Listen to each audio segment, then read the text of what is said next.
চাঁদাবাজির অবশ্যই যে হচ্ছে, আপনারা তো বড় করে রিপোর্ট দিচ্ছেন না যে গুলশানের কিন্তু চাঁদাবাজকে আমরা ছাড় দেই নেই, গুলশানের চাঁদাবাজকে ধরছি না।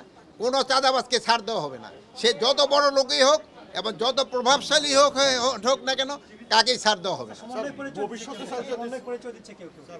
যদি কোনো আমি তো বললে কাউকে ছাড় দেওয়া হবে না, যে যত পরিচয় দেওয়া হোক না কেন কাকেই ছাড় দেওয়া হবে। শোনেন, আমাদের চিফ অ্যাডভাইজারের ওখানে আমাদের কি আলোচনা হয়েছে ওইটার ব্যাপারে আপনাদের তো অলরেডি মনে হয় আমাদের যে ইসে আছে প্রেস সেক্রেটারি, উনি তো আপনাদের ব্রিফ করছেন, ওইটা তো আপনারা সবাই জানেনই।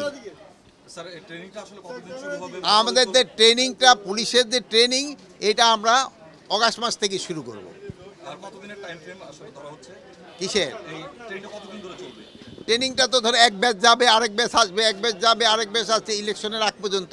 শোনেন, এসপি ওসিদের পরিবর্তন এটা তো কন্টিনিউয়াস হইতেই থাকতেছে, এটা হইতে থাকবে, এটা তো সবসময় পোস্টিং হইতেছে।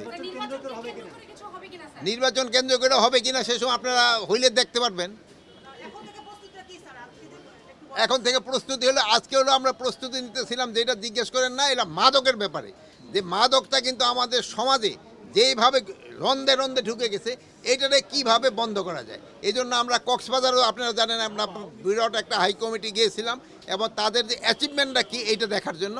এখানে দেখা গেছে যে ওখানে যাওয়ার পরে আমাদের কিছুটা সুফল আমরা পেয়েছি, মাদকের ধরার পরিমাণটা অনেক বাড়ছে, কিন্তু মাদকের কেরিয়ারগুলি ধরা পড়তেছে, কিন্তু গডফাদারগুলি এখনও ধরা পড়তেছে না।